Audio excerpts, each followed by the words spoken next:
Resident कम कर दें।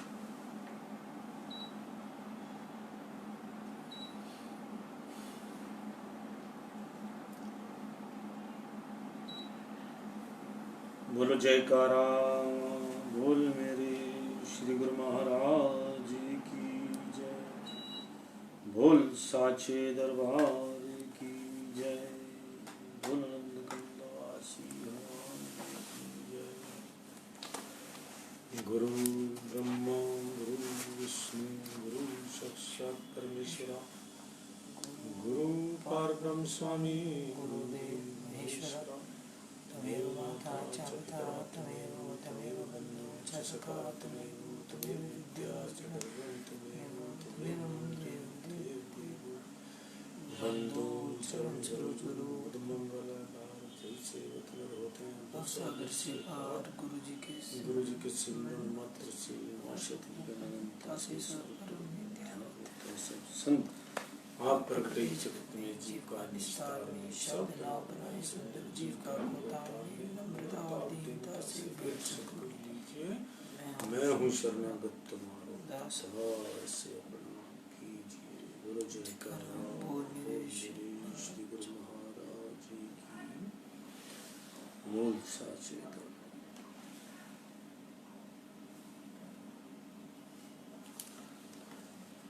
आज अमृतवाणी सेवा ट्रस्ट तथा हरिहर सत्संग मंडल की तरफ से दैनिक सत्संग का जो कार्यक्रम है हमारा, अब हम शुरू करते हैं। पहले अमृत वचन होंगे, फिर सत्संग हो। बोलो जयकार। हमारी आत्मा परमात्मा की आज्ञा और मौज के अनुकूल चलना सीखे। सारी मनुष्य चिंतन करता है, सावधान नहीं होता, और साधक सावधान होता है, चिंता नहीं करता। प्रवृत्ति में दुख है, निर्वृत्ति में सुख है। उदासीन रहो किंतु उदास मत रहो। प्रबल आत्मविश्वास के आगे कोई बाधा नहीं टिक पाती। दिल में एक ही चीज समा सकती है, प्रभु का प्यार या विषय वासना। जल से भरे पात्र को खाली करना होगा अगर उसे दूध से भरना है। ये बात सभी के साथ लागू होती है।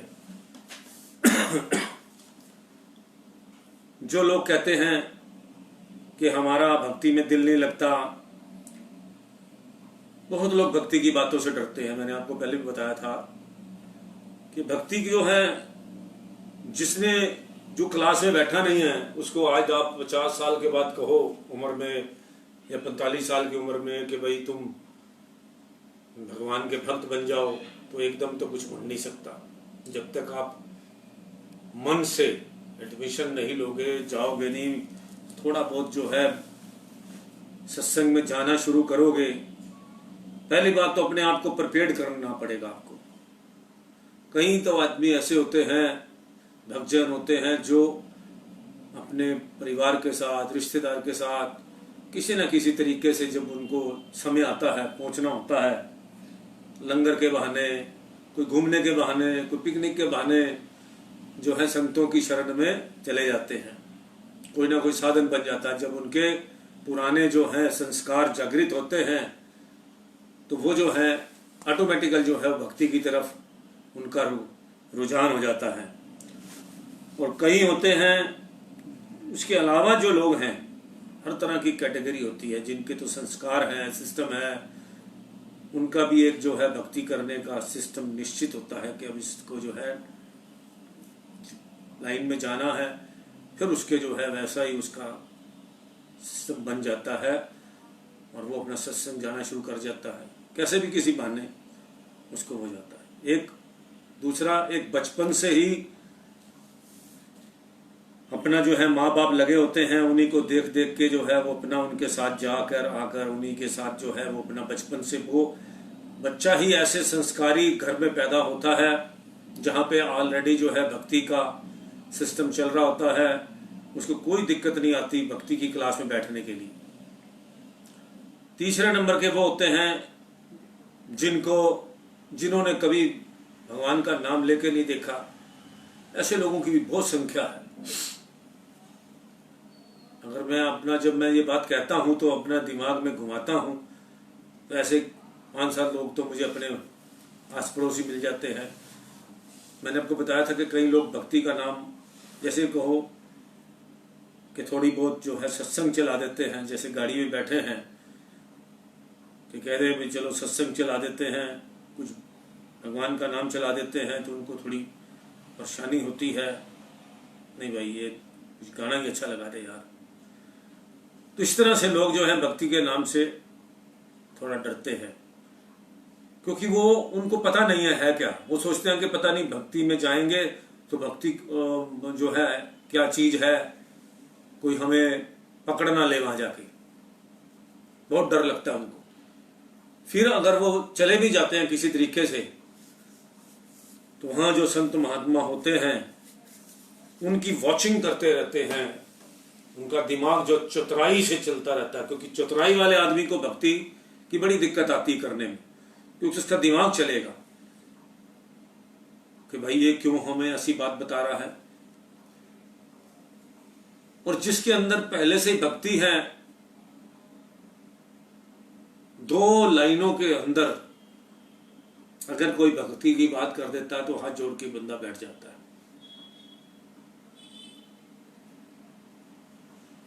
आपने एक रात को बात देखी होगी, मैं आपको सत्संग की बात कर रहा हूं, ना कि किसी पर्सनल की बात कर रहा हूं, लेकिन मैं आपको एक रात को बात बताता हूं। आजकल आप सभी बच्चे जो हैं या बड़े हैं या लेडीज हैं, आजकल जो है ना सभी बिग बॉस देखते हैं, सभी मेरे ख्याल मोस्टली आज। और अभी जब से शुरू हुआ है बच्चों को तो बड़ी, जो देखने वाले हैं उनके लिए बड़ी खुशी की बात हो गई है, बिग बॉस देखते हैं जी। अभी कल के एपिसोड के अंदर आपने देखा होगा कि उसके अंदर राधे माँ आई, उसको इनवाइट किया गया था राधे माँ को। अब हमें उस चीज से क्या लेना देना कि वो कैसे आई क्या नहीं है, लेकिन मैं आपको भक्ति की बात बता रहा हूं। जहां भक्ति होती है, जितने भी उसके अंदर बिग बॉस के अंदर जितने भी जिन्होंने भी पार्टिसिपेट किया था, वो सारे के सारे हाथ जोड़कर बैठ गए मां के आगे। उसके बाद जो है उन्होंने 2 शब्द कहे, सबको लग गए वो शब्द। अच्छी बात जो होती है वो कहीं भी कही जाए, उसका टेस्ट ही चेंज हो जाता है। तो उन्होंने जो 4 लाइनें कही कि माँ का, बाप का ध्यान, सेवा करो। कोई भी ऐसे जो लोग आत्माएं होती हैं,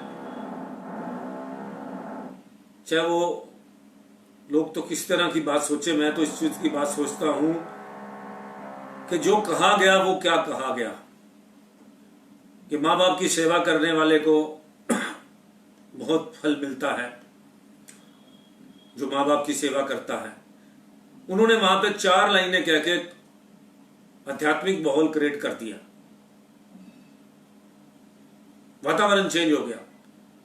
तो इसी तरह से जो है इंसान जो है, जो भक्ति वाला आदमी होता है, अब देखो वो सारे जिन्होंने, वो शायद इतने भक्त तो नहीं थे सारे भगवान के, या कुछ ऐसे नहीं थे, मैं नहीं कह सकता कुछ, लेकिन उनको भगवान, अच्छी बातें कोई भी है, किस ढंग से जो जितने पार्टिसिपेट करने वाले कलाकार थे, जिन्होंने किस तरह से इज्जत मान से बैठकर जो है वो अच्छी बातें 4 ग्रहण की। तो सत्संग का इतना बड़ा फायदा होता है कि बड़े बड़े लोग जो हैं सत्संग के आगे जो हैं नतमस्तक हो जाते हैं। और मुझे पक्का पता है कि उन्होंने जिन्होंने सुना, उसमें कई लोग बड़े ध्यान से भी सुनने वाले थे, तो रात को उनके दिमाग में जरूर गूंजा होगा, क्योंकि एक एटमॉस्फेयर होता है, उसके दिमाग में आदमी के बैठ जाता है। एक आपने बात सुनी होगी, एक महात्मा थे, तो उन्होंने अपने सेवक के हाथ में एक पैकेट जो है कहीं से आए हुए थे मुंबई से, उसके हाथ में जो है वो पैकेट भेजा किताबों का, धार्मिक किताब थी, महात्मा जी ने भेजी और सेवक को कहा कि तुम तो मुंबई से आए हुए हो, तो ये जो है बुक्स जो हैं, ये पैकेट है, किसी के घर में देना। उसको एड्रेस दे दिया और वो उनके घर में देने के नहीं चले गए। तो आगे गए तो वो एक अमीर आदमी का घर था। उसने बेल बजाई, नौकर आया, उसने बताया कि ऐसे ऐसे मुझे किसी ने भेजा है आपके, ये कुछ बुक्स मैंने देनी है, वही एक पैकेट है, उन्होंने भेजा है, मैं आपको ये देना है उनको। तो उन्होंने जो है, जो घर के मालिक थे, उनको बुलाया, किताब दी, जो भी किताब थी उसमें अंदर जो भी था वो पैकेट दे दिया। अब उस मालिक ने जो है उनको बड़े प्यार से जो है बैठाया ड्राइंग रूम में और उनको जो है चाय अपने साथ जो है, अपनी भी खुद भी चाय पी, उनको भी चाय पिलाई। उसके बाद जो है उनसे पूछा आप किस पे आए थे? उन्होंने कहा मैं तो ऑटो पे आया था। उन्होंने अपने ड्राइवर को बुलाया, ड्राइवर को बुलाकर उसको कहा कि इनको घर छोड़ाइए। तो जो इंसान आया था बुक्स देने के लिए, वो तो गदगद होता चला गया। पहले एक इतने बड़े आदमी के घर के अंदर उनके साथ चाय पीनी, उसके बाद जो है उनकी गाड़ी में बैठकर जो है अपने घर उन्होंने पहुंचाया। उसके बाद अभी वो घर ही नहीं पहुंच, जैसे ही घर पहुंचे ड्राइवर छोड़कर गया, अभी अंदर ही गए थे तो उनको फोन आ गया उस सज्जन का जिनको पैकेट दिया था कि हाँ जी आप घर ठीक ठाक पहुंच गए। तो और बड़ा प्रसन्न हुआ। तो ये उसके बाद वो महात्मा जी को बताने गए, वैसे गए, दोबारा गए, जब महात्मा जी से मिले उनको कहा कि आप उनके घर में पैकेट दे आए थे। उन्होंने कहा जी मैं तो उस सज्जन को जिंदगी भर के लिए भूल नहीं सकता। तो बात चली थी, महात्मा जी ने कहा कि देखो सुंदर चेहरा, सुंदर कोई भी सुंदर चीज वो आप एक बार देखेंगे, थोड़ी देर बाद कोई दूसरी सुंदर चीज देखेंगे तो उसमें आप भूल जाएंगे, दूसरे सुंदर चेहरे को भूल जाएंगे। लेकिन सुंदर व्यवहार किसी का नहीं भूल सकते आप। तो इंसान का व्यवहार जो है वो आदमी नहीं भूलता, चेहरा भूल जाता है। तो कहने का मतलब है कि आप किसी के सुंदर चेहरे को तो आप भूल सकते हैं, 2 मिनट के बाद दूसरा नजर आएगा, दूसरे जाएंगे। तो व्यवहार इतना अच्छा होना चाहिए कि उसका जो है आदमी उसको भुला ना पाए।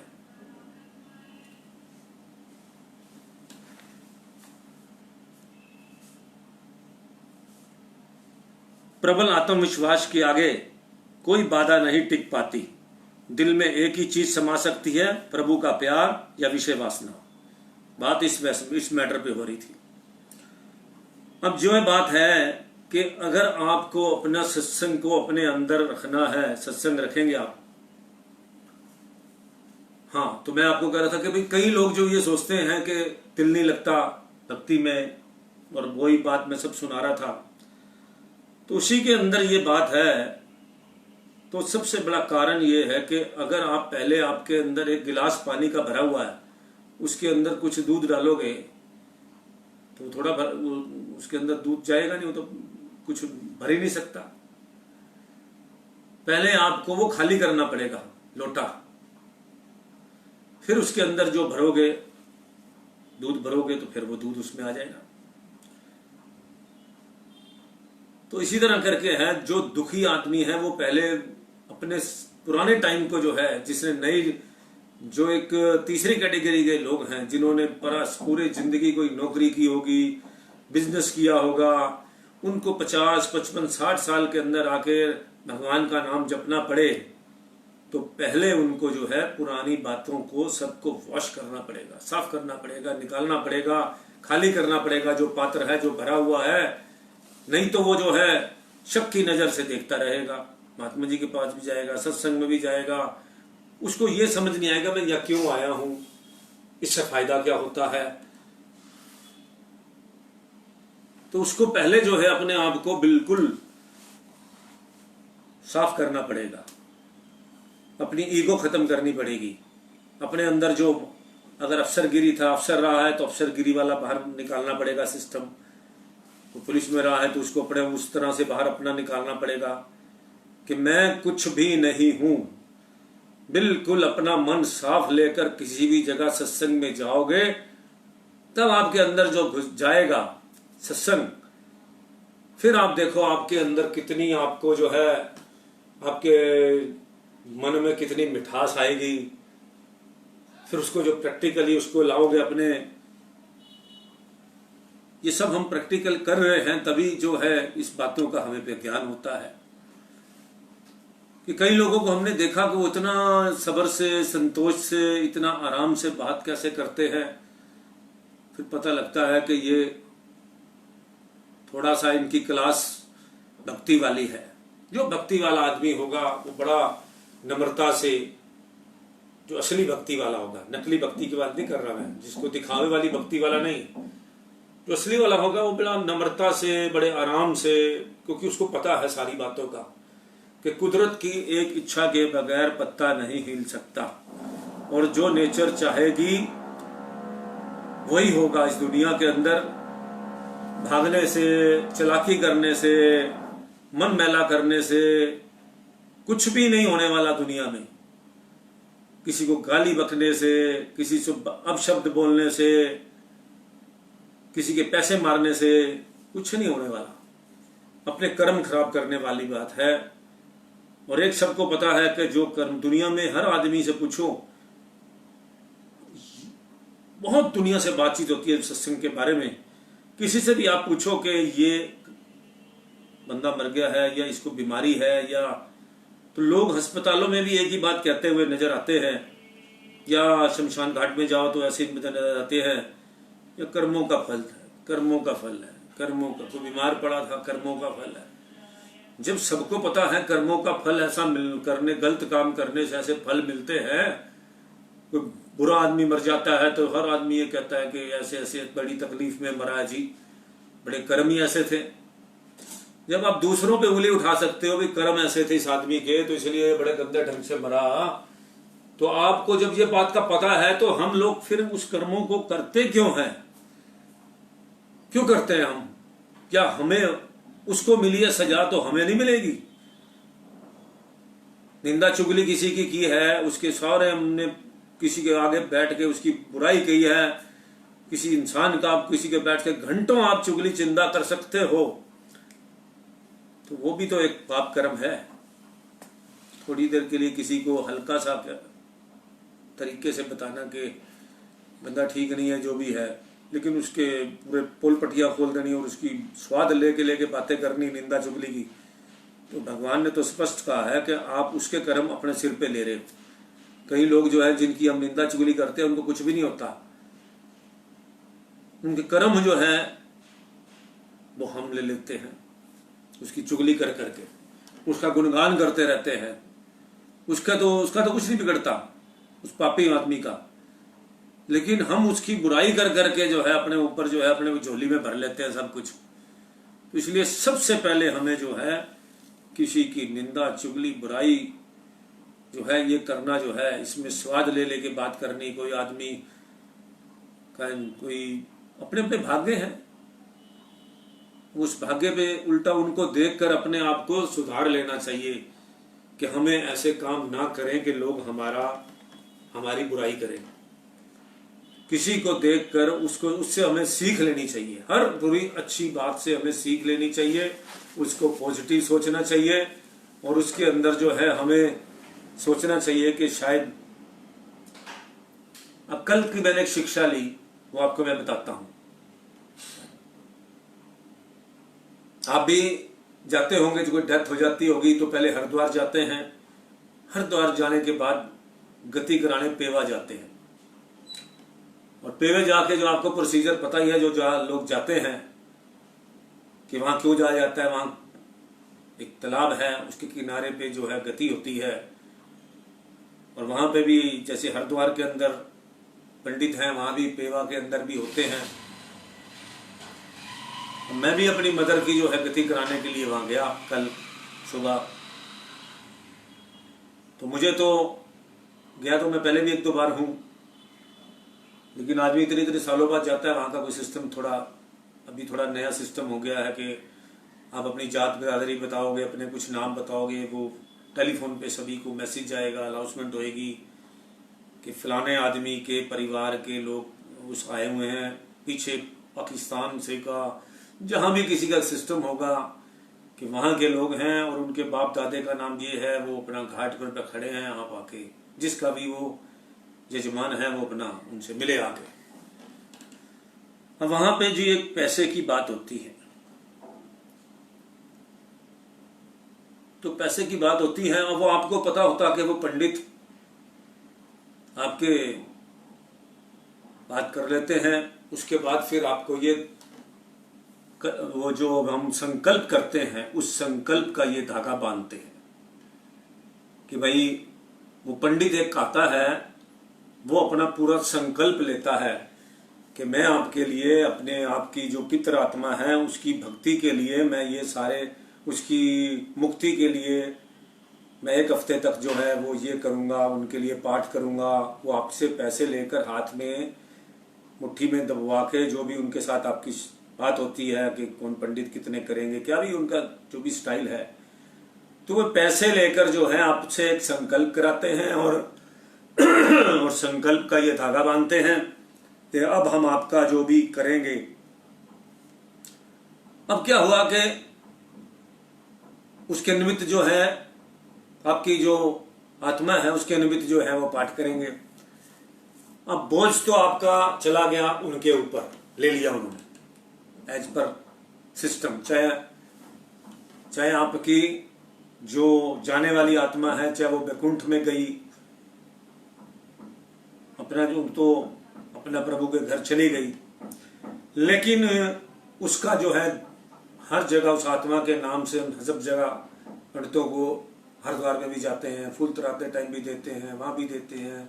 वहां जब आप हरिद्वार में क्रिया करते हैं तब भी करते हैं, तो सब कुछ उनका बट जाता है। उनके जो हैं कष्ट जो हैं उस आत्मा के हैं। आपने पैसे ले लिया, आपने संकल्प कर लिया, ये नहीं कि वो पैसे अब आपको जो है संकल्प कर लिया, अगर आपने वो काम नहीं किया उसके, तो वो कहलाते हैं कि उसके दुख दर्द जो है उस आत्मा के जो थे अब हम उनको दूर करेंगे पाठ पूजा करके। अगर वो पंडित नहीं करता तो इसका मतलब क्या हुआ, तो वो तो उसके ऊपर बोझ बन गया पैसा लेना, तो क्योंकि उसने एक संकल्प किया कि मैं उसके नाम से पाठ करूंगा। तो इसीलिए ये बातें हैं, किसी चीज का भी कुछ भी जो है वो थोड़ा थोड़ा सभी पे चला जाता है। जितना भी है, जो भी आपके उसके निमित्त आत्मा के आप कुछ भी करवाते हैं, तो उनका जो थोड़ा थोड़ा बोझ जो है सभी पे भगवान जो है डाल देता है। क्योंकि हरिद्वार गए तो हरिद्वार के पंडितों ने पैसा लिया, क्रिया करने वालों ने दिया, सबका सिस्टम सबका बट गया। तो भी नेचर ने सिस्टम बनाया हुआ है। तो मुझे इन चीज का थोड़ा आइडिया नहीं था, ये मैं इस बात को नहीं सोचता था। मैंने भी सोचा ये तो पैसे ले लिए अब इन्होंने, अब इस तरह से है। लेकिन मेरे साथ एक सज्जन गए हुए थे, उन्होंने मुझे ये सारी बात बताई कि भाई देखो धर्मवीर जी, ये जो जितने इन्होंने पंडित ने आपसे वो करवाया, संकल्प कराया, उधर हरिद्वार में भी कराया, सब कुछ कराया, तो आत्मा के जितने भी कर्म है इन्होंने काटने के लिए उनके पैसे लिए कि भाई हम जो है इनका ये करेंगे, पाठ करेंगे इनके लिए 1 हफ्ते तक। तो आप जो है, तो ये जो है अपने से संकट कट जाते हैं, थोड़े थोड़े हिस्सा सबको मिल जाता है। तो नहीं करेंगे उसके काम के बदले में जो आपको संकल्प कराया और नहीं करते, तो इनके ऊपर बोझ है। बड़ी बात समझ में आई कि बात तो बड़ी ठीक है, पैसे दिए तो चीज तो कुछ ना कुछ तो ये जो है इनके ऊपर भी बात आती होगी। तो इसीलिए जो है तो समझ आ गई बात कि भाई अगर किसी चीज को आप कोई अपने ऊपर कुछ लेते हैं बोझ, तो ये मत सोचें कि भाई वो भगवान की तरफ से आपने जब ले लिया एक आपके आदमी का जिम्मा। मैं अपने माली को कई बार कहता हूं, उसको हम पैसे देते हैं अपने गार्डन में जो माली रखा हुआ है या अपने गमलों को पानी देने के लिए, उसको मैं कितनी बार कहता हूं कि मैं तुम्हें जो है इस चीज के गमलों में पैसे देता हूं पानी डालने के लिए। अब ये पौधा मर जाता है या रखवाली में कोई दिक्कत आती है तो इसका पाप तो आपके ऊपर है।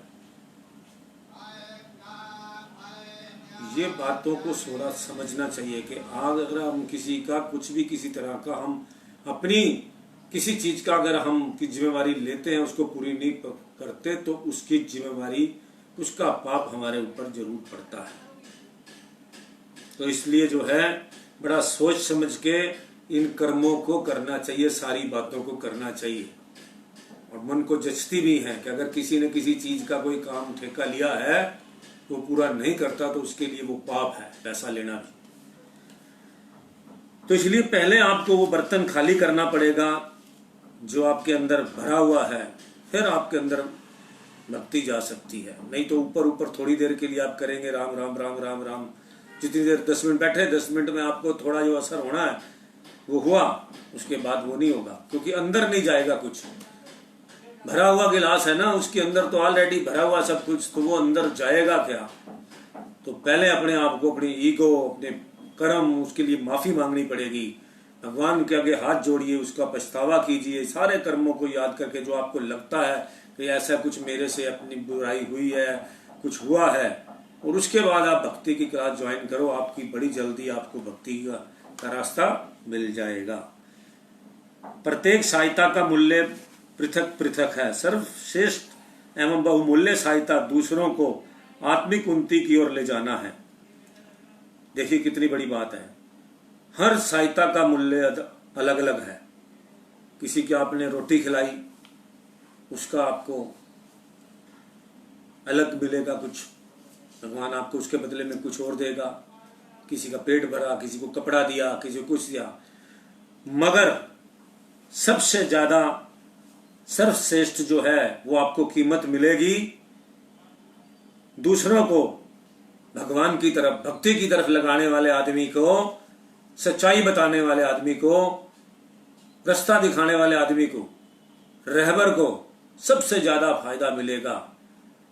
क्योंकि उसने मालिक से आपका मिलाप कराया, और उसको क्या फायदा हुआ मालिक से मिलने का कि उसके दुख दर्द हट गए, उसको भक्ति मिल गई, प्राप्त हो गई। अगर आप किसी को, तो सबसे बड़ी भक्ति में उन्नति कराने वाले आदमी को, जो आध्यात्मिक उन्नति होती है, बिजनेस की उन्नति में कोई फायदा नहीं होना। किसी को आप बिजनेस खोल के देते हो, किसी को कुछ करते हो, तो एक चलो मदद की आपने, निस्वार्थ किया तो फिर अलग बात है, पैसे लेके किया तो दूसरी बात है, तो सबका अपना अपना सिस्टम है। लेकिन आपने किसी को निस्वार्थ मन से भक्ति की तरफ लगा दिया। अभी मेरे पास एक सज्जन आए बैठे, इसीलिए मेरे को जो है आज मैं लेट आया तो बहुत देर से बैठा था। कोई भगवान के घर से कोई सज्जन आए हुए थे और मिलना चाहते थे इसी भक्ति के बारे में, कुछ हमारे से वो भी सत्संग करते हैं कुटिया वगैरह में, तो वो आज आए थे। तो थोड़ा सा उनके साथ भक्ति की चर्चा थी, इसलिए थोड़ा, तो हम कई बार ऐसे कोई अच्छे पुरुष आ जाते हैं तो उनके साथ सज्जन मंडली आ जाती है, तो उनके साथ थोड़ा टाइम लग जाता है। तो सबसे बड़ा फायदा जो है इंसान को वो इसी चीज का है कि किसी को अच्छी तरफ लगाने का। माया प्रभु की ही धरोहर है, उसे ऐसे ढंग से व्यय करो कि वह प्रभु चरणों में जा पहुंचे। अब देखो, आप भगवान के जो है पैसे आपके पास हैं, धन है, अब इस तरह से खर्चो कि हर पैसा जो है भगवान की तरफ जा सकता है। आपका सोचना अच्छा होना चाहिए। कैसे? आप आए, अपने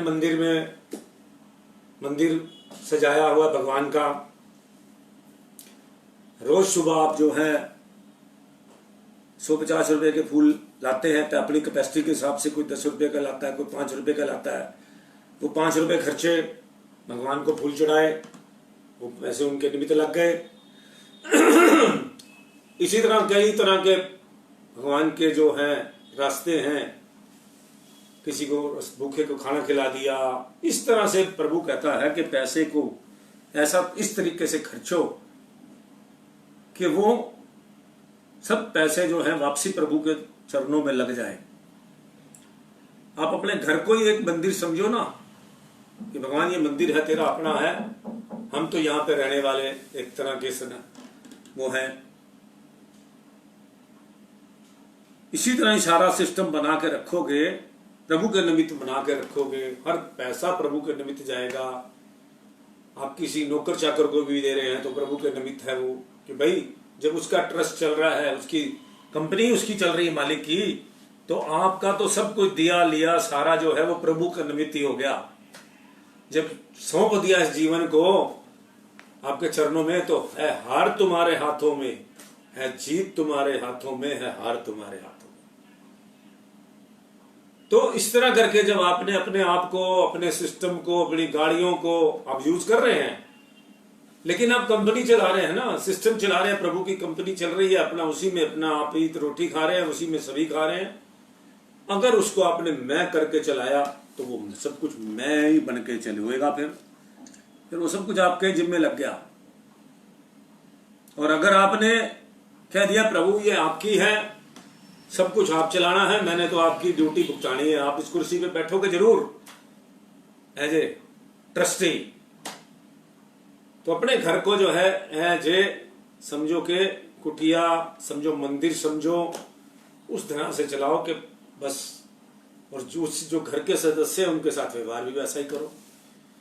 अगर मुंह में ज्यादा रहोगे, एक डिस्टेंस बना के उनको भी अच्छे रास्ते पर लगाओ, कि कोई भी घर का सदस्य जो है वो बुरे रास्ते ना चले, बुरी संगत में ना पड़े, पैसे गलत रास्ते ना खराब करे। क्योंकि आप जब उसके होली सोली इंचार्ज हैं घर के, तो आप भी चाहेंगे कि जो कुछ भी है वो कोई भी गलत जगह खर्च नहीं होना चाहिए, ना इससे कोई शराब पिए, ना इस पैसे से कोई वो करे। तो एक तरह का इस तरह चलाओगे तो आपकी आत्मा बड़ी खुश होगी। ये कहना बड़ा आसान है और इसको करना बड़ा मुश्किल है। फिर आपको क्या होगा, किसी को दान, किसी की शादी में पैसे, किसी को कुछ भी देते हुए आपको दिक्कत नहीं आएगी, क्योंकि आप मैं बन के नहीं दे रहे, आप निस्वार्थ दे रहे हो। मालिक से पूछ के, मालिक ये मदद लेने आए हैं तो इनको थोड़ी इनकी पर्ची काट रहा हूं मैं, तो अहंकार आपका खत्म हो गया, आप भक्ति की तरफ चल पड़े। तो ये है जीवन का सिस्टम। आप भी अपना जो है यूं चलोगे, मैं टेम्परेरी बैठा हूं इस कुर्सी पे, इस घर के जो है इंचार्जी मेरी टेम्परेरी है, जितना मैं रहूं अच्छे काम करूं, कि इस घर इसकी अंदर जो कमाई आ रही है उसमें बरकत पड़े। आज के टाइम के अंदर जितना लोग पैसे कमा रहे हैं वो अगले पीढ़ी तक नहीं चलते। एक मैंने करोड़पति को अभी इन्हीं दिनों के अंदर खाक होते देखा है, खाक, कम से कम उसके पास नाना करते हुए 2000 गज की कोठी और 100 करोड़ का प्रॉपर्टी होगी। वहीं गलत जगह पैसे लगा दिए, बिजनेस बर्बाद हो गया, खत्म। अब क्या है, अब तो सब बेच बाच के उधारियों को चुकाने में लग गए। जो आदमी इतनी बड़ी कोठी में रहता हो, किसी बच्चों ने खत्म कर दिया सब। अब भगवान जाने उनके पैसा किस तरह का था, हमें नहीं पता, क्या कमाई थी, क्या बिजनेस थे, क्या सिस्टम थे। कई पैसे कहीं अगली पीढ़ी तक नहीं चलता पैसा। वो क्यों नहीं चलता पैसा? क्योंकि उसके अंदर कोई ना कोई गड़बड़ जरूर है। नियत में गड़बड़ है, या पैसे में बरकत क्यों नहीं आती, कोई ना कोई कारण जरूर है। किसी का हक मारा हुआ है, या नियत में फर्क है। क्योंकि नियत के बगैर, अगर नियत गंदी है और नियत गंदी के साथ आप सब कुछ कर रहे हैं, तो कोई फायदा नहीं है कमाने का। वो पैसा मिट्टी है, किसी का पैसा मारने के लिए। अब ये तो उस बंदे को पता कि मैंने आज तक क्या क्या किस नियत से क्या काम किए हैं। बुरी नीयत से, बद नियत से किए गए काम आज भी डूबने हैं और कल भी डूबने हैं। चलो आपकी नियत ठीक होगी, आप दान पुण्य करते होंगे, आपके बच्चों की नीयत ठीक नहीं होगी, उन्होंने जिस बिजनेस को जिस ढंग से चलाया होगा, आप सही नीयत से चलाते रहे, आपके टाइम में बिजनेस ग्रो होता रहा, आपके बच्चों ने वो बिजनेस आगे बढ़ाया, वो अच्छी नीयत से नहीं बढ़ाया, बिजनेस ग्रो नहीं होगा। बेईमानी से चलाया, फ्लॉप होना निश्चित है। ये थोड़ा कि भगवान, ये तो आपको, अगर आप सही रास्ते चलोगे तो आपको अपना भगवान भी आपके साथ सही चल रहे हैं, वो आपको दे रहे हैं उसके बदले में सब कुछ। आपने अपना व्यवहार चेंज किया, अपनी नीयत चेंज करी तो सब छिना ही जाएगा। फिर वो कौन रखेगा उस पदवी को? बड़े बड़े लोग जो हैं, आपको देखा कि कोई आदमी ढंग से मिनिस्टर है या कोई है, वो ढंग से जब काम नहीं करता तो उसको हटा दिया जाता अपने पद से। भाई रेल मंत्री बना है जी, ये इसके टाइम में बड़े एक्सीडेंट हुए हैं, इसको पीछे कर दो, खत्म कर दो, खत्म। तो भगवान के दरबार में भी यही होता है, वो देख लेते हैं सही नहीं चल रहा बंदा, पैसा तो खराब कर रहा है, इससे कहीं पे इस पैसे से दुनिया बर्बाद हो रही है, इसके पैसे से, और कईयों के खा जाएगा, ये कुछ भी हो जाएगा। तो मालिक उसको उसके बिजनेस से पीछे कर देते हैं, अब इसके बस का चलाना नहीं है, ये काम किसी और को सौंपेंगे आप। तो नेचर किसी से बगाया नहीं रखती। आप एक बात मान के चलो, हमारे ऊपर बिग बॉस बैठे हैं, आप कितनी आजादी कर लो, आजादी भगवान से, भगवान आजादी तभी तक देता है, आप उसकी गोद में खेलो, उसके हिसाब से चलो, जो भी डिसिप्लिन में। आप स्कूल में जाते हैं, आपको वहां के रूल रेगुलेशन फॉलो करने होते हैं। आप किसी भी जगह पे जाते हैं, आपको संसार के रूल रेगुलेशन भी फॉलो करने पड़ेंगे, नहीं तो उसके सिस्टम से आप बाहर हो जाओगे। फिर वो आपको कहीं का नहीं रखेगा। फिर तो रोटी खाओ, पशुओं को भी आपने देखा है, फिर पशु भी खाते पीते सोते सब काम करते हैं। फिर इंसान में तो जो क्वालिटी है, इंसान वाली क्वालिटी खत्म हो गई, तो फिर आपका क्या काम है? फिर इंसान की क्वालिटी आपने रखी नहीं, कोई आप जिम्मेवारी लेते नहीं, कोई दान पुण्य करते नहीं, कोई आप दया की भावना है नहीं, मानवता है नहीं, पैसे जोड़ने का ही सिस्टम सारा जिंदगी आप है। ऐसे तो भिखारियों के पास बोरे भरे पड़े हैं, कितने भिखारी बाद में मरने के बाद पता लगता है इसके पास 2 करोड़ है। एक हमारे को कभी भी एक भिखारी मिलता है शायद रजौरी गार्डन मार्केट में, उसका पता लगता है, सभी मार्केट वाले बताते हैं कि इसकी बड़े सारे मकान हैं, बहुत कुछ है, लेकिन आदत भीख मांगने की है। फिर कहाँ लग गया वो, तो बताओ दिमाग कहाँ चला गया उसका भीख मांगने में? क्योंकि ये जो प्रवृत्ति है, जहां आदत पड़ जाए कुछ ही चीज की, किसी चीज का भी आपके दिमाग में बैठ गया, ये काम करना है, गलत काम के कई लोग जो है गलत काम करने के पीछे पड़ जाते हैं कि करना ही करना, चाहे जेल हो जाए। बड़े लोग ऐसे हमारे पास आते हैं, वो कहते हैं जी थोड़े दिन अंदर जाना हो, कोई बुरा काम करके पैसे कमाने हो तो सानू दसो कोई काम। बड़े लोग ऐसे और अंदर जाते भी है ऐसे और करके काम। आप देख रहे हैं कि गोल्ड स्मगलिंग के अंदर रोज पकड़े जाते हैं लोग, फिर भी वो गोल्ड स्मगलरों के पैसेंजर बने रहते हैं। उनको आदत पड़ गई, अंदर भी वो आते हैं, फिर जमानती भी मिल जाते हैं, कोई ना कोई वकील जिसका वो गोल्ड होता है वो जमानत भी कराता है। तो ऐसे ऐसे बड़े बड़े धंधों में लोग लगे हुए हैं, जीएसटी चोरी में लोग लगे हुए हैं, उसमें कोई पता है कि 2-4 महीने अंदर रहना पड़ेगा, कोई बात नहीं, मार लो सरकार के पैसे, कोई बात नहीं। लोग लोन ले लेके जो है भाग जाते हैं। कितनी तरह के क्राइम हो रहे हैं। फिर नियतों का फल लास्ट में क्या मिलता है? एक एज में आने के बाद वो आदमी, बड़े बड़े बदमाशों को मैंने देखा है, ऐसे ऐसे लोगों को देखा है, बिग क्रिमिनल्स को भी देखा है, लास्ट में एक उम्र के आने के बाद उनके नजदीक ही कोई नहीं आता, उनको लोग सनकी करने लग जाते हैं, घर वाले भी नहीं पास आते। जब तक आपके शरीर में जान है, जब तक आप कुछ, उसके बाद जब आपके शरीर में जान नहीं रहेगी तो आप अपनी वैल्यू देखना।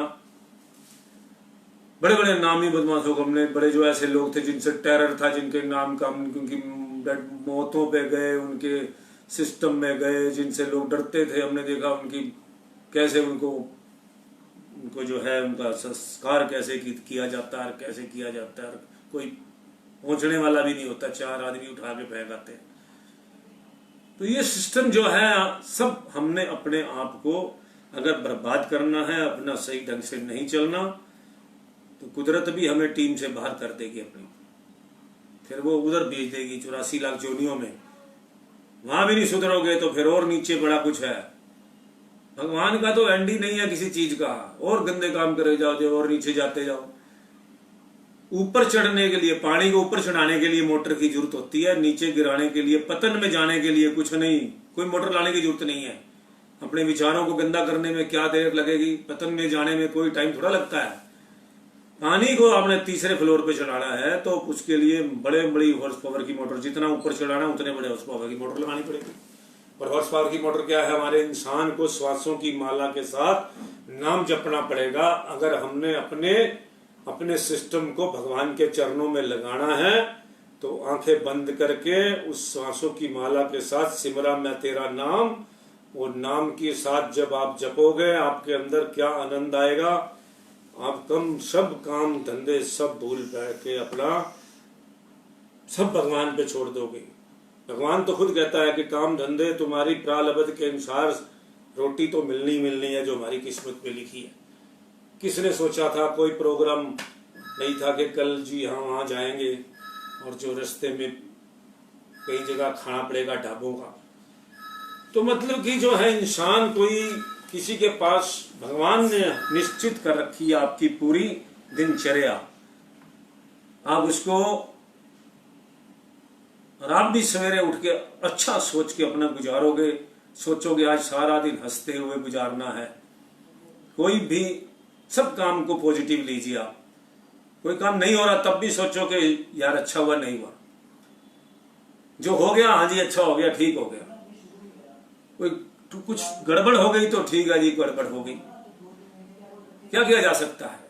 आप अपनी तरफ से पूरा दिमाग सब कुछ अपने ढंग से तरीके से, भगवान के तरीके से, अगर आप पूरी ढंग से अपनी मेहनत से समय पूरा लगाते हो।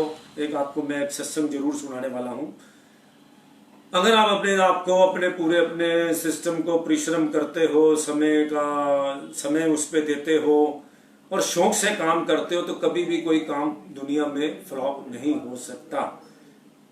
हर काम को करने के लिए शौक की जरूरत है, समय देने की जरूरत है और उसमें मेहनत करने की जरूरत है। 3 चीजें कोई भी काम करोगे उसमें सफलता मिलेगी ही मिलेगी। एक भी चीज तीनों में से कम होगी, शौक नहीं होगा तो आप काम ही नहीं कर सकते, और उस काम के लिए मेहनत नहीं करोगे, समय नहीं दोगे तो तब भी वो काम नहीं हो सकता। फिर तो वो शेख चिल्ली वाली बातें हैं। तो इसलिए जो है हम आगे चलते हैं। माया प्रभु की ही धरोहर है, उसे ऐसे ढंग से व्यय करो कि वह प्रभु चरणों में जा पहुंचे।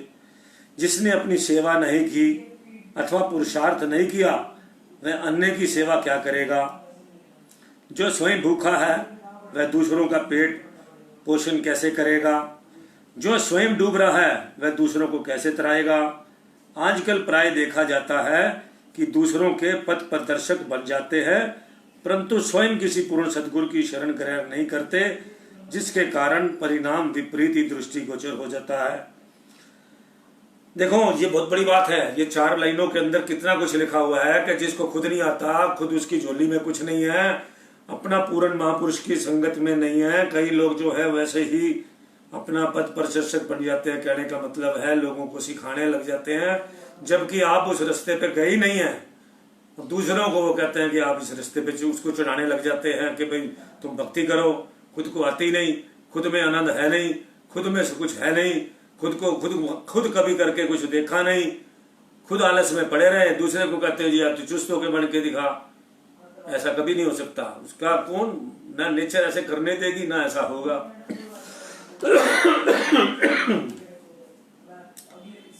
परंतु स्वयं किसी पूर्ण सद्गुरु की शरण ग्रहण नहीं करते, जिसके कारण परिणाम विपरीत ही दृष्टिगोचर होता है। वो थोड़े दिन की गेम है बस। जब तक आप खुद पुरुष, आपको कुछ नहीं आता, आपको भी आनंद नहीं, आप खुद आनंदित नहीं हो, किसी को आनंद में कैसे पहुंचाओगे। आपका मन खुद शांत नहीं है, आपको शांति में रहने का तरीका नहीं आता, आप किसी को कैसे समझाओगे। तो ये सारी बातें जो हैं पहले तो खुद सीखो, फिर किसी के पथ प्रदर्शक बन सकते हो आप। एक व्यक्ति ने कसाई को पैसे देकर एक बकरी के प्राण बचाए। और दूसरे व्यक्ति ने कुसंगी से सत्संग करके उसे सत्संगी बनाया। इन दोनों में से द्वितीय की सेवा श्रेष्ठ कही जाएगी, क्योंकि प्रथम ने तो बकरी को वर्तमान एक जन्म के कष्ट से बचाया, और दूसरे आदमी ने भगवान की तरफ जिसने लगाया किसी दूसरे आदमी को, तो उसने तो जन्म जन्म से कष्टों से मुक्त कराया। एक बकरी को आपने बचा दिया पैसे देके, उसका तो एक बार जो कटना था, अपने कटने से उसका दर्द होनी थी और मरना था, उसको बचा लिया। नहीं तो उसने फिर दूसरे जन्म में भी फिर उसने दूसरा अपना भुगतना था 84 लाख।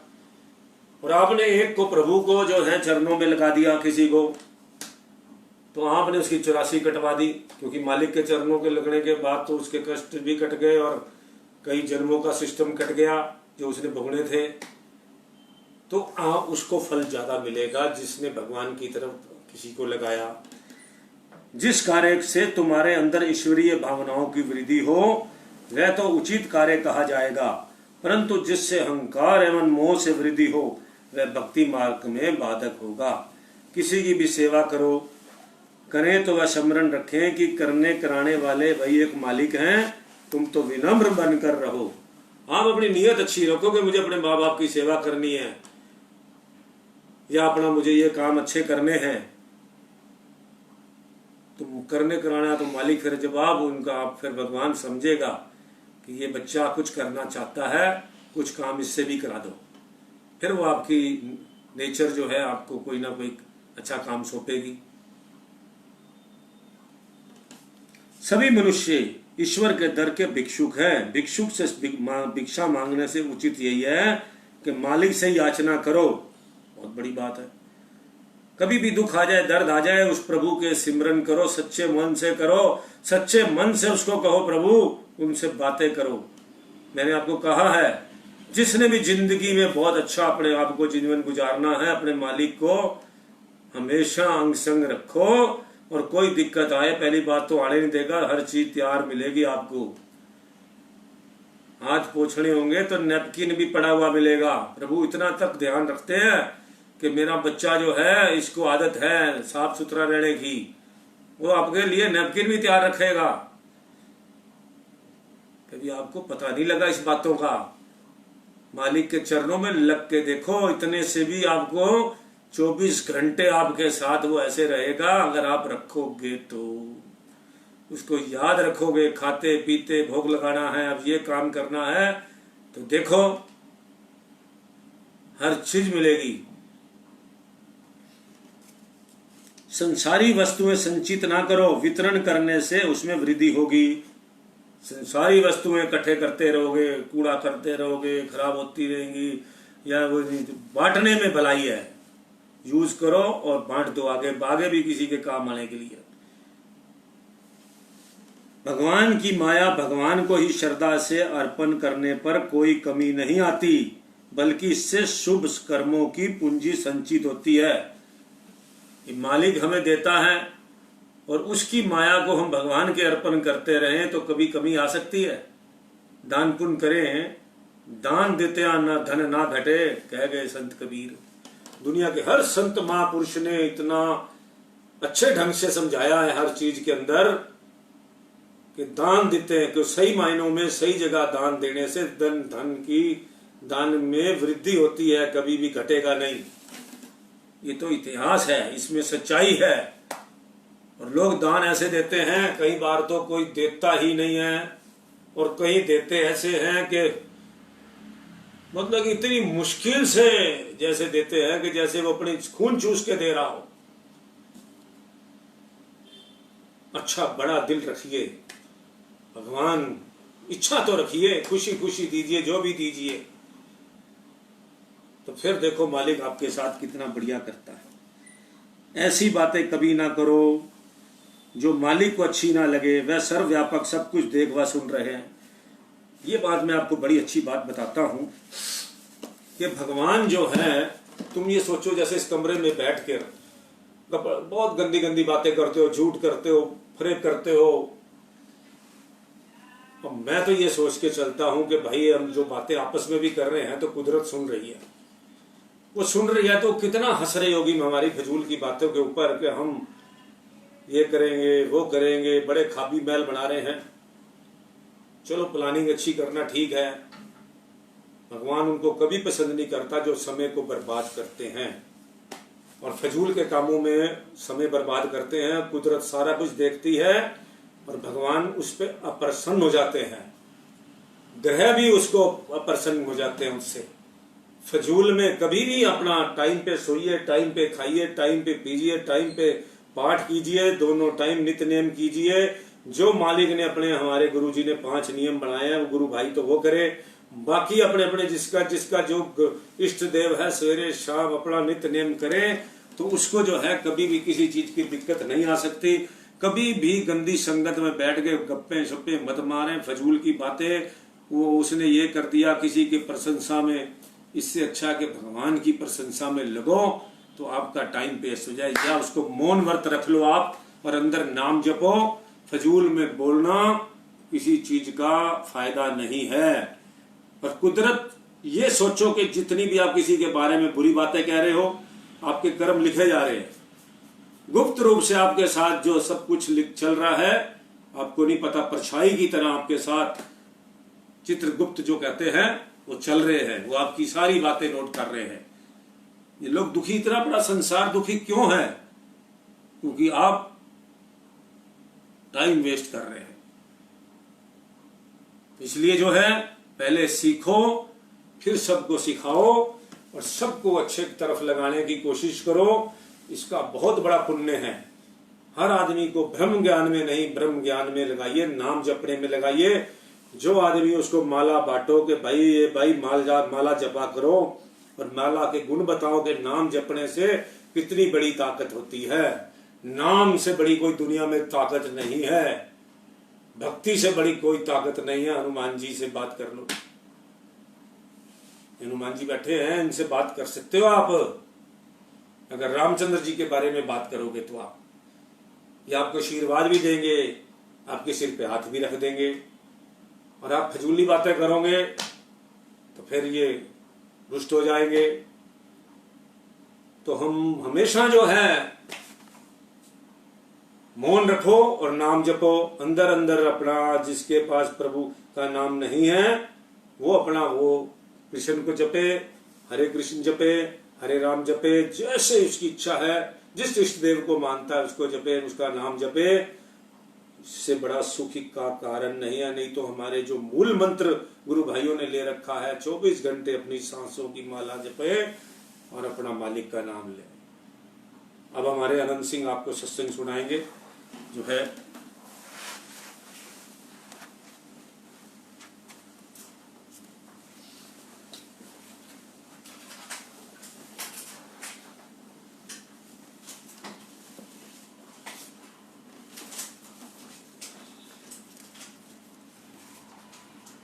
सत्संग।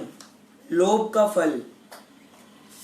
मनुष्य सदा सच्ची खुशी और आत्मिक शांति के लिए ललायित रहता है, परंतु उसकी खोज सांसारिक पदार्थों में करता है जो मृग तृष्णा के समान है। इंसान अच्छे व बुरे कर्मों से धन दौलत कमाकर अपने को सुखी बनाना चाहता है, लेकिन अपनी इन्हीं प्रयत्नों से वह उस सुख को प्राप्त नहीं कर सकता। यहाँ एक कथा दी जा रही है जिससे शिक्षा मिलती है कि लोभ कैसे इंसान को पथ भ्रष्ट करता है। महाराष्ट्र के एक छोटे से नगर में गणेश देवता जी का एक बहुत ही बड़ा सुंदर मंदिर है, जिसके दर्शन करने के लिए दूर दूर से लोग आते हैं। यह मंदिर चमत्कारिक शक्तियों से भरपूर होने के कारण जगत प्रसिद्ध है। मंदिर के नजदीक ब्रह्मादेव नाम का एक जिज्ञासु भक्त रहता था। एक दिन अपने आंगन में वह अपने भीतर अपने भतीजे शंकर से, जो कि मुंबई से MSc करके आया था, श्री गणेश जी की महिमा का वर्णन कर रहा था। महिमा का विषय चल रहा था भगवान और धर्म। शंकर अपने ख्यालों पर दृढ़ था कि भगवान नाम की कोई चीज नहीं, यह सब अंधविश्वास है। परंतु ब्रह्मादेव जी को गणेश जी की पुजारी था, जिसे सर्वशक्तिमान भगवान पर अटूट विश्वास था। वह सोच रहा था कि इसे किस प्रकार भगवान की महिमा समझाऊं। एकाएक वहां एक महात्मा जी पधारे। उन्होंने इन दोनों की बातें सुनी महात्मा जी ने शंकर की ओर देखकर कहा कि न केवल यह बात सत्य है कि भगवान है, वे सर्वव्यापक हैं और सर्वशक्तिमान भी हैं। उनकी मौज के बिना एक पत्ता भी नहीं हिल सकता। धर्म ग्रंथों में लिखी बातों पर आप चाहे ना विश्वास करें, परंतु मैं आपको अपनी आंखों देखी एक घटना सुनाता हूँ जो कि इस शहर की है। एक अंधा भिक्षुक इस मंदिर के द्वार पर बैठकर भिक्षा मांगता था और उस भिक्षा से अपने जीवन व्यतीत करता था। उस गणेश देवता जी पर अत्यंत विश्वास था।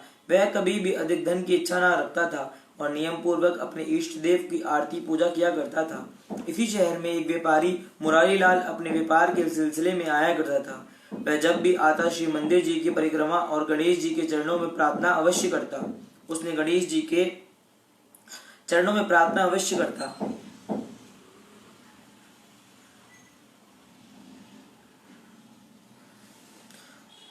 उसने गणेश जी के चमत्कारों की महिमा सुनी थी। उसका मन मायावी धंधों में उलझा रहता था और वह प्रार्थना भी ज्यादा धन प्राप्त के लिए ही करता था। एक दिन शाम के समय जब वह मंदिर जी में प्रार्थना कर रहा था तो अचानक ही एक देवी की आवाज सुनी। वह कह रही थी मेरे बेटे इस गरीब भिखारी के लिए कुछ ऐसा करो जिससे वह मालामाल हो जाए।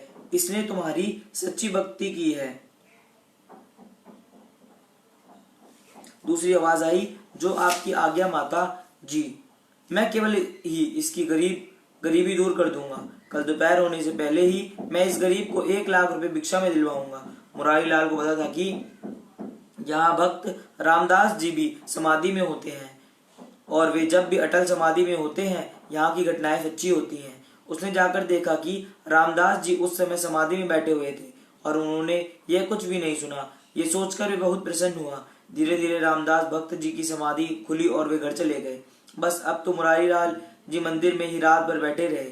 सुबह जैसे ही सूरदास भिखारी अपनी जगह पर आया तो मुरारी लाल ने उसे कहा कि मैं हर रोज 100 रुपया उसको दान में देता हूँ, जिसको मैं सुबह सबसे पहले देखता हूँ। मेरी एक शर्त है, ये 100 रुपए के बदले में जो भी भिक्षा आज आपको मिलेगी वह आप मुझे दे देना। भिखारी 100 रुपया पाकर बहुत प्रसन्न हुआ, क्योंकि उसको मालूम था कि मेरी भिक्षा 100 रुपए के आगे कुछ भी नहीं। मुरारी लाल मंदिर के एक कोने में छिपकर बैठ गया और हर बार अपनी नजर भिक्षा पर ही रखता था। जब दोपहर का समय आया तो वह सोच में पड़ गया कि किसी ने भी तो 1 लाख रुपया भिक्षा में नहीं दिया, बल्कि मेरा 100 रुपया भी चला गया। जब देखा दोपहर पूरी होने वाली है तो सीधा गणेश जी की मूर्ति के पास गया और बोलने लगा, तू भी झूठ बोलता है, और मूर्ति को मुक्का दिखाने लगा। जैसे ही उसने मूर्ति को छुआ वैसे ही गणेश जी की सूंड में जकड़ता चला गया और डर गया। जितनी ही अपने को मूर्ति से अलग करने की कोशिश करता उतनी ही वह जकड़ता जाता। बस अब तो मुरारी लाल का गला मूर्ति की दोनों भुजाओं में था। अचानक ही आवाज आई, सेठ मुरारी लाल, यदि आप अपना जीवन चाहते हो तो अपने ड्राइवर को जो आपकी कार में बैठा है अभी कहो कि वह उस भिखारी को आपके घर ले जाए और आपकी धर्मपत्नी उसको 1 लाख रुपया दे दे। अभी दोपहर होने में कुछ ही मिनट रहते हैं। दोपहर तक मुझे उस भिखारी को 1 लाख रुपया देना है। जो ही उसने आदेश का पालन किया उसकी मूर्ति से पकड़ ढीली होती गई। जब भिखारी को मुरारी लाल की पत्नी ने 1 लाख रुपया दे दिया तब वह मूर्ति को पकड़ से आजाद हुआ और नीचे गिरकर बेहोश हो गया। उसका ड्राइवर उसे बीमार जानकर घर ले गया। महात्मा जी ने पूरी कथा सुनाने के बाद कहा कि शायद आपको अभी भी विश्वास नहीं हो रहा कि भगवान है। आपके चेहरों के भाव बता रहे हैं कि आपको मुझ पर विश्वास नहीं आया। शंकर और ब्रह्मदेव कुछ बोले। उनसे पहले महात्मा जी ने कहा, मैं वही सेठ हूँ जो मुरारी लाल हूँ। शिक्षा, सच्ची खुशी और परम शांति धन ऐश्वर्य में नहीं है। जो कुछ भी मनुष्य को मिले उसमें उससे संतुष्ट रहना चाहिए। ज्यादा ख्वाहिशें या धन का लोभ करने से सुरती भटक जाती है और जीव अपने उद्देश्य को भूल जाता है। महापुरुषों की सत्संगति में जाकर सच्चे नाम की कमाई करने से ही झूठी ख्वाहिशों का अंत होता है तथा जीवन परम आनंद से परिपूर्ण हो जाता है। बोल जयकारा बोल मेरे श्री गुरु महाराज की जय।